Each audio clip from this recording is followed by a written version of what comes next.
Si Mayor former President Duterte. Naku, gustong-gusto ko kasi siya dahil totoo siya eh. Mm-mm. Sorry, can I Yeah, elaborate? go ahead. You know, when I was fighting the water, nobody was listening to me. I was not a Duterte. I did not vote for Duterte. Drugs yung masamang drugs, hindi yung Masamang gamot. drugs. Sorry, yung pinagbaban. Like, kinikwento ni Congressman Robert sa akin before, sa Tawi-Tawi, 20 pesos lang ang shabu. So, nagka-frenzy lahat ng mga drivers niya, lahat, tapos ganyan. Itong panahon ni Digong, tumaas na 1,000 plus yung shabu, din wala nang bibili. Tapos OFWs, pag umikot ka, lahat sila, alam mo ba't sila Digong? Ito, perfect example. Meron ako nakausap sa Dubai, isang Filipino. Sabi niya, alam mo ma'am noon, nagpapadala ako ng pera. Nananakaw yung pera kasi nagda-drugs yung pamangkin ko na nagbabantay sa nanay ko. Oh. Sobrang intense ng discussion natin. Napaka-juicy ng mga topics na di-discuss natin and I'm sure we will enjoy this episode. So let's go. So BH, if insertions are bad, why are they secret? Di ba kasi usually parang tinatago eh. So doon nagkakaroon ng misimpression na masama siya. Well, ano natin na, yung insertion kasi nagiging bad if it's done, hindi kasama. Kasi insertions are basically amendments. Correct. Okay, amendments siya. Trabaho namin mag-amend. Hindi naiintindihan ng tao yun dahil, dahil parang feeling nila, parang nalagyan na siya ng masamang brand. Oo nga, so hindi ko alam bakit nila ayaw ipagmalaki yung insertion nila. Correct. Kasi So, ako, pag may amendment ako, kasi just call it amendment. Pag may amendment ako, I'm proud of it. I announce it. Pinaghihirapan namin yan, no? To get the amendment, sagaan, makita mo amendment mo. Sobrang, yan ang, fulfillment para sa isang legislator. Yun, when does it become unconstitutional? If it wasn't done in the House, if it wasn't done in the Senate.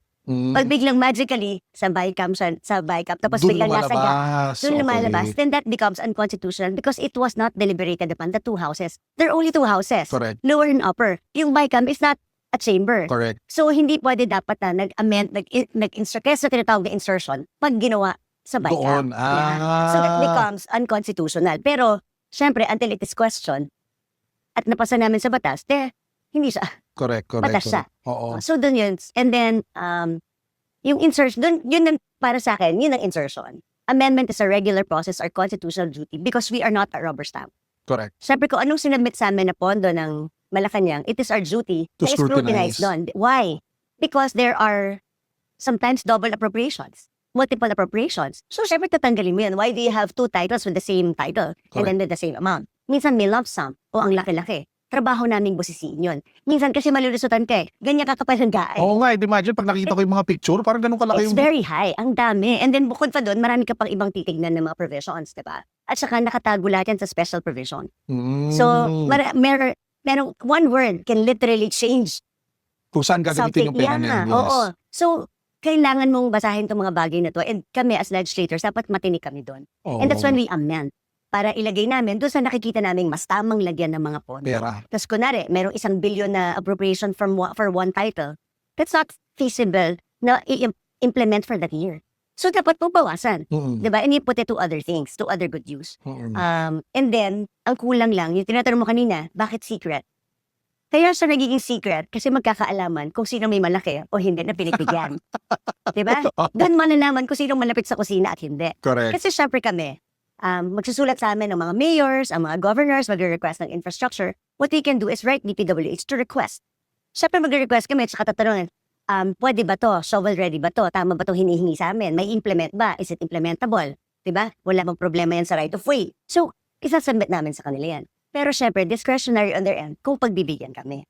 So kung ngayon, magkabukol niyan lahat yan, kung sino-sino ilagay, so malalaman kung sino malakas at hindi. Pero is that a bad thing na magkaroon ng parang more transparency on how much, It shouldn't. diba? Like I said, you should be even proud kung nakapaglagay ka ng malaking pondo sa distrito mo. Kasi ibig sabihin nun, pinaglaban mo yung constituents mo. Diba? At saka, dumiskarte ka ng malapit ka sa kusina. Hindi naman mag-isama maging malapit sa kusina kung ginagawa mo ng tama. Actually, ang ganda ng pag-explain mo kasi in reality, you are put into that position representing a particular constituency. Diba? Kami ang nagdadala. We bring government closer to the people. That's why we are called representatives. Correct. We represent kami, our sector. Diba? Kasi party list ako. But the others, they represent their district. So kung ano concerns ng mga mayors, councilors, vice mayors, governors, vice governors, dinadala namin to kasi power of the purse is ours. Correct. It Kaya starts kayo in yung- Congress. Kaya kayo yung linalapitan ng mga mayor. Precisely. Kasi kami ang mag-aawit sa DPWH at during budget deliberations, yun yung time namin hanapin, ops, over budget na to. Ops, doble to. Ops, bakit lump sum to? So, hihimayin natin yan. And that's our rule. Mm. That's power of the purse. So, Okay. dapat, importanteng legislative plan. You should be proud of the amendment that you introduced or you should be proud of the project you requested. Eh, syempre, may hiya ka kung puro, hindi masama ang flood control, ha? May mga flood-prone If areas. implemented properly. Pero kung rin lahat flood control na lang at nakalimutan mo na yung mga multipurpose buildings, nakalimutan mo na yung mga kali or Mga farm markets, classroom. mga classrooms. So, doon ka mapupulaan. Why? Because we all know that in flood control, mas madaling kumita ng pera. Mas Correct. madali for the contractors. Hindi naman yan secret eh. Diba? Mas maganda ang margin. So, kaya nawawala minsan yung balance. So, dapat trabaho namin yung balance. So, I agree with you with the legislative tag. It's necessary. If you are not ashamed of that, parang you can only be ashamed of it if may masama ka If may intention. tinatago ka. Yes. Diba? Kung wala, kasi katulad ako, may mga request sa akin sa San Ildefonso na flood control. Ini-request ko talaga yun. Siguro doon sa 1 billion na binigay sa akin, na napagbigyan lang nasa 200 or 300 na para magawa. Pero, It's still something. hindi, tsaka nagawa yung project, pero kulang. Kasi 1 billion yung buong program para talagang maging makatotohanan Makumpleto. siya. Eh. Oo. Pero dahil hindi ka siguro malakas sa kusina or hindi ka, so, hindi, but ganun yun eh. Weather to, syempre, di ba? We're part of the minority. Correct. So, minsan, talagang susulat ka lang, papakita mo talagang yung i-present your case. You make an effort. Kailangan talaga to. Minsan magmamakaawa ka. Because that's your duty. That's your job. Actually, on that point, one thing that keeps going around on Facebook is yung sinasabi nila, hindi naman dapat trabaho ng congressman yan. Di ba? Yung parang sinasabi nila, you guys should be focused on legislation and ano ba yun, power of the purse and ano ba yun, yung oversight. Yeah, that's power of the purse. Kasi ang Mm. trabaho namin, legislation, oversight, and power of the purse. Nilalagay namin kung saan dapat ilagay yung pondo. Ayun. Oo. So kasama talaga siya sa Kasama rule. talaga siya. Hindi kami ang gagawa ng building, hindi kami ang gagawa ng roads, di ba? Pero kami ang maglalagay ng pondo Kung yung para paglaban doon sa pera, doon sa Yes. grupo or yung represent ninyo. doon. Eh kasi kami That's- mag-approve ng budget eh. Correct. Di ba? So yun yung role namin. Parang we are the ones who's supposed to balance if dapat ang pera nasa classroom, if dapat ang pera nasa internet, dapat ang pera nasa flood control, dapat ang pera nasa infra. Kaso minsan, we are so reactive. Mm-mm. Biglang all of a sudden, flood control zero. Pwede ba naman yun? Oo. Sobrang bahain ngayon ng Pilipinas. Precisely my point. But ano ginawa? Zero flood control. Pero may nakita ko may mga in-insert na bago pa rin na parang flood control. Pero Actually, dapat lang eh. Hindi Oo. pwedeng walang flood I control. agree. Kasi pareho tayo taga Bulacan. Ah, So, ako taga Hagunoy. Oo. Hanggang Anak ngayon, ka sa'yo. Oo, hanggang ngayon, Loko. mukhang bahan, binaha ng ano, So buong do you think Laguna we're eh. giving justice by Exactly. doing zero to flood control, I agree. especially in an air? So we are so reactive and it's not right. Oo. Diba? Alam mo, hindi nga maintindihan ng mga tao. Yung libingan ng mga great grandparents ko, hanggang ngayon mukha ng lawa. Hindi na nila ma-drain. Ganun kalala yung baha. So ang ano talaga dyan, kaya kami nag-file ako ng kadena in Congress. Kasi ito, transparent in every step of the budget process. Kung sino ang nag-propose, ano ang pinropose. So hindi pwedeng itago sa tao. Para from the time na sinabit yung NEP to the time na anong ginalaw namin sa Congress, anong ginalaw namin Nakikita sa lahat. Senate, nakikita lahat. Actually, ito yung ginagawa ko from before pa, diba? I showed you a paper before.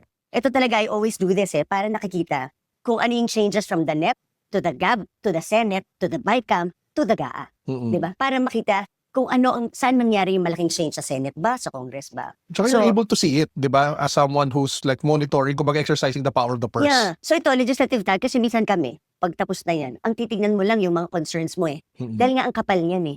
Tapos ibibigay pa sa amin bago mag-third reading, mga 1 oras na lang o 2 oras na lang. Bakit nangyayari yun? Yung biglaan. May pahirap na mag-encode eh. Kasi Ay, mo. we're time-bound eh. Time-bound din kasi. So, tas na Pero how do you go over it if you're like given such a short amount of time? Uli, I hire consultants to do it for At me. tas para talagang Pero gagastos ka. Oo. Gagastos ka. Sabi ko, alam mo yun kasi ang problema. We're always reactive. Katulad yan, generalize, may pinasang batas. Yung, ano ba ito, yung sa party list system na bawal na ang contractor dati or ganyan. Sabi ko, you have to qualify it. Hindi naman porket nasa construction ka, masama kang tao. Makasama ka ng tao. Eh, tignan mo yung track record. Pumasok ba yan sa mga private projects bago government projects? If Mm. they have a reputation of going into private and government at legitimate ang negosyo nila, why would you prevent them from running for Exactly. public office? Expertise nila yan. So we need their Kaya nga you get industry experts eh. Kaya nga kami sectoral representatives eh. Correct. You get industry experts to help the industry. So ang alisin mo, yung mga construction companies na tinayo lang for the sake of joining government projects. At kung maliit ang capitalization, Obvious na yun. obvious na yun, then you qualify. Hindi yung, na naman tayo, ang galing natin lahat ng mga may construction, para mo sinabing sila Ayala, sila EEI, kung sino man, di ako may mga anak. And I'm just saying, Oo. then you discriminate them. What if merong nag-produce na apo doon na gusto mag-serve? Hindi mo pagbabawalan mo sila just because they have this legitimate organization naman sila. Basta so, sa akin, hindi mo pwedeng sabihin, porket mayaman ka, anak ka ng ganito, anak ka nito, hindi ka na pwede. Ang dapat tignan, the integrity and the track record of the person. Yun ang dapat tignan always Hindi yung pinag-aralan. Yung puso well, importante yung pinag-aralan. Sorry, pero kaso hindi natin mapapasa yung batas na yun daw dahil anti-war daw siya. Pag gano'n. Yung ganon. Pagka nilagyan mo ng Educational requirement. pero, ikaw, ang tingin mo? Ako yung naging guest. Hindi. We're consultative in nature. We cannot claim to know everything. Ako Oo. nagpapaturo ako even up to Correct. now. I really consult. I really Ako tatanungin nyo, it shouldn't be a requirement. Ha? It shouldn't be. It shouldn't, diba? Kasi ang puso naman di nakukuha sa Tsaka marami akong kilala na hindi nakapagtapos, na malayo yung narating. Kasi it's all about the Precisely. attitude Yes. Lalo na ngayon, the skill And sets that, sometimes sila ang mas resilient. and the skill sets you need to be successful today are very different from the skill sets that That's you right. needed before, di ba? Na dapat yung ang titignan is the integrity of the person talaga. Background, ganyan. Kaya kahit when you hire now, you hire more for attitude than skills. Ako hindi ko tinitignan minsan yung school Pag kinausap ko ma-abilidad ba to? Or nagsasabi ba to ng totoo? Or minsan nga pag masyado magaling, ayoko Hindi kasi magaling din gumiskate sa pera pag ganun Correct. Alam mo naman yung anong balak. Ano pag-usatin na during the lunch before na may kwento ka sa akin na yung budget ng mga scholar na nawawala from CHED? Guys, ito sobrang importante na ito Magandang pag-usapan natin. So baka you can share what that Ayan, was. ito every time I get interviewed, talagang nagpapatulong ako dito para bulabugin ang DBM. Nung kinreate ang CHED law, nakasagay doon na meron tayong Higher Education Development Fund na dapat to be managed by earmark revenue to be managed by a GFI. So it used to be with the Development Bank of the Philippines, DBP. So it used to be managed by DBP kasi GFI, dalawa lang naman ang GFI natin. So DBP. Ngayon, nag-pass ng executive order noong 2006 na sinasabi lahat ng cash balances ng mga agencies i-turn over sa Bureau of Treasury. So hindi ko alam kung sadya or by mistake, kasama pati CHED. Since 2006. 6. So mula 2006, nasa Bureau of Treasury na yung Higher Education and Development Fund. Ito yung scholarship Ito fund yung dapat. scholarship. Ito ang college scholarship For para CHED. sa mga bata. Tapos yung From total CHED. amount nito is Ngayon, as of today, it's 10 billion. ilang estudyante Tapos sana yun? tingi-tingi ang bigay ng DBM sa CHED para ibigay ang scholarship. Samantalang ang dami-daming batang nangangailangan ng tulong, ang dami-daming batang kailangan ng college scholarship na nasa batas. Dapat ito ay nasa DBP. So may batas yan. May batas. CHED creation. It's a CHED law. So part mismo ng charter ng CHED. And an executive order cannot supersede a national law. Pero it went, kasi if it's 2006, that means it went through several presidents and no one bothered fixing it. Ngayon ko, ako nga, sabi ko, shucks, ngayon ko na nabasa when I was looking at it. Kasi syempre, nag-struggle ako. Bakit ba nagkakaganto yung CHED? Walang scholarships. Pagtita ko, ang linaw-linaw naman pala ng batas. Kasi ang sinasagot palagi sa kanila, hindi, because may executive order. Hello, nakalimutan niyo. Superseding. So until now, I call the attention of DBM, tapos I call the attention of members of the House. Pero wala Well, baka hopefully yung mga nanonood dito tulungan natin. Tulungan tayo para I'm just waiting for makapagpaingay. the reply of DBM again on this request. If not, baka dapat may tumakbo na sa Supreme Court. Okay. Sige, now we'll go to the last part of the interview. We do this with government like guests that we have. I will name a politician. You will describe this person Oh in my one word. gosh. So let's start. So, simulan natin sa simple lang. Marcos Jr. Marcos Jr. Ang hirap naman. Kaya hindi ko sinama to. Shucks, ang hirap naman. One word. One word or one sentence? Sige. Ano ba? Embattled. Embattled. Okay, that's a good word. Former Speaker Romualdez. I hope it's a paano ba to? I hope it's a humbling experience. For Okay. Si Mayor former President Duterte. Nako, gustong-gusto ko kasi siya dahil totoo siya Sorry, can I Yeah, elaborate? go ahead. When I was fighting the water, nobody was listening to me. I was not a Duterte. I did not vote for Duterte. Okay. Cory Aquino baby ako Product ako ni Tita Cory. So, nung iniimbestigahan ko yung tubig, I really submitted it to former President Noynoy Aquino. Pero no one was listening to me kasi nandun si Secretary Singson tsaka si Secretary Almendras. Pareho Manila Water, Manila diyan. So, naka-cordon ako, hindi ako napapakinggan. When President Digong sat, I don't know him. I never know him. I just submitted all the investigation. And then I was given a chance to present to Secretary Panelo. Discuss ko lang isa-isa. And then lagi lang ako nagpapadala. And then siya lang yung only president who acted. And then talagang sinabihan yung Manila Water in Maynila, ano kayo, nasisiraan ba kayo ng ulo? Ba't ko babayaran yung arbitration ruling sa Singapore? I remember that. Tapos Yeah. pinaluhod niya yung dalawa para tumino. Lahat ng sinasabi ko, nangyari. Public utility company na sila ngayon. Pinagtatawanan ako, Carlo, a decade bago nasolto. It only took the president, Digong, para mapakinggan yung matagal ko ng investigasyon sa Twitter. Kaya, doon, makikita mo yung, kahit di kanya walang palakasan, facts lang. Tsaka yung first time namin naramdaman na nakakatulong kami sa mga ospital na talagang yung malasakit center was really something. And you know, nung pinapasa yung batas ng itong free college tuition fee, ilang dekada namin pinapasa to sa Kongreso. At lagi sinasabi, walang pera. Pero nangyari nung panahon ni Digo. Ginawa niya ng paraan, nagkapera. Universal healthcare law is the same thing. Dahil ang tagal ko na, I've been in Congress since 2010. So makikita ko yung differential Alam mo, for yun every yung sinasabi ko administration. sa mga kaibigan ko na ano eh. Ako, I try to be, di naman neutral. So I have my own biases. But I have friends kasi who don't, kumbaga, support the former president. And I always tell them na if you spend time just analyzing kung ano yung pinaglaban niya and what he stood for. And yes, he was not perfect. Yeah, it's not perfect. Far Nobody from is. it. Yeah. Far from it. But you can kinda understand kung bakit mahal talaga siya ng mga tao. Political will. At saka sa kanya bumaba, nag-trickle down ang pondo. Literally. We can feel it kasi we're legislators eh. Mm. We can feel it because nasa ground kami. At saka talagang makikita mo yung presyo ng drugs really increased during his time. Yung mga palagi kinukwento ni Yung Kong Rob. drugs, yung masamang drugs, hindi yung Masamang gamot. drugs. Oh, sorry, yung pinagbaban. Ah. Like kinukwento ni Congressman Robert sa akin before, sa Tawi-Tawi, 20 pesos lang ang shabu. So, nagka-frenzy lahat ng mga drivers niya, lahat, tapos nagaganyan. Itong panahon ni Digong, tumaas na 1,000 plus yung shabu, din wala nang bibili. Mm. Tapos OFWs, pag umikot ka, lahat sila, alam mo ba sila Digong? Ito, perfect example. Meron ako nakausap sa Dubai, isang Filipino. Sabi niya, alam mo ma'am noon, nagpapadala ako ng pera.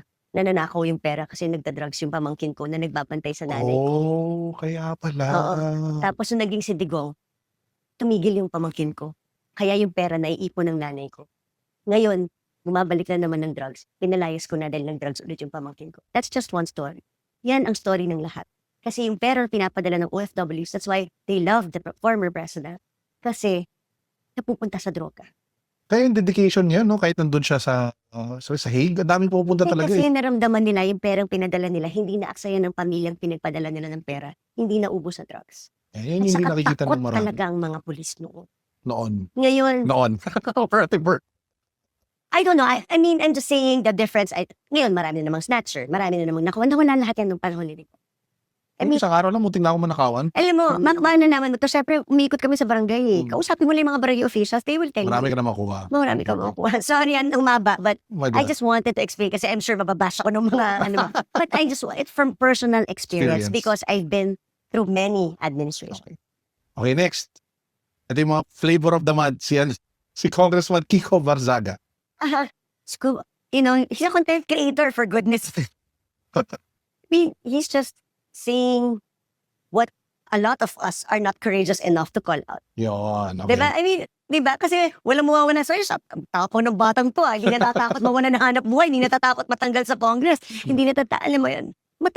Sabi ko, ba't ba natin pinapatulan yung bata? He's courageous. Yeah, that's, sige, we can leave it at that. Courageous. Congressman Leandro Leviste. I think, well, he's courageous as well, but he really still needs to, parang sabog lang, and focus. He needs Okay. focus. Focus. Para may puntahan, he should focus. Okay. So with that, thank you for spending time. Sana hindi kita na-stress doon sa last. Ako yun. Sige. Ano ba sasabihin natin? You know, he's very loyal. I know this firsthand. She's loyal because nung time na dapat siya yung tatakbong presidente, di ba? Nagtayo kami ng hugpong para kay Sara. Oh yeah, I remember. Hmm. Kasama kayo nun. So nagtayo kami ng hugpong para kay Sara. And then she decided not to run for president. Tapos nagsama siya kay President Bongbong. A lot of us were not for President Bongbong Marcos then. So, we're not for President Bongbong Marcos. So sabi niya yung unang baba niya, dapat sa San Narciso, Quezon. sabi ng mga hugpong, pwede bang ikaw lang, hindi kasama si BBM? Kasi hindi naman ikaw lang ang sinusuportahan, sabi ng mga kasama. Sabi niya, no. If you will support me, make sure you support the president. If you won't support the president with me, then don't support me. That was her life. Wow. That was her life. Kaya I feel the pain she's feeling. Because we saw firsthand, that was her condition. If hindi nyo dadalin si Bongbong, huwag nyo na akong dalhin. Pero grabe yung context ng statement na yun, given what has happened now, ha? But that's what she said. No, Kaya nga, yeah, parang it gives more weight to what she said back then. precisely. Precisely. Kasi witness kami. Grabe. Kaya hindi, yun. Ito itong segment na ito palagi pinaka-exciting. Ako, I'm just telling you what I experienced and what I... Yeah, so huwag kayo mag-judge, huwag kayo mag-bash, okay? So, I just base it on that. Kasi syempre, that says the character of a person. and at the Kaya, end of the day, kailangan mo kasing maintindihan why is she so hurt. and you can see it, no? When she appears on camera and talks, talaga may pinaghuhugutan na may pinanggagalingan eh. And I think that's very human and probably why a lot of people kind of feel for her. Yeah, kasi totoo. Genuine. Okay, yun yung word, genuine. Genuine. Totoo. Ayan, genuine. But thank you very much Thank and you, we thank you. hope that you I hope continue. you enjoyed. Yes, a lot and I'm sure a lot of people who are watching also enjoyed. But I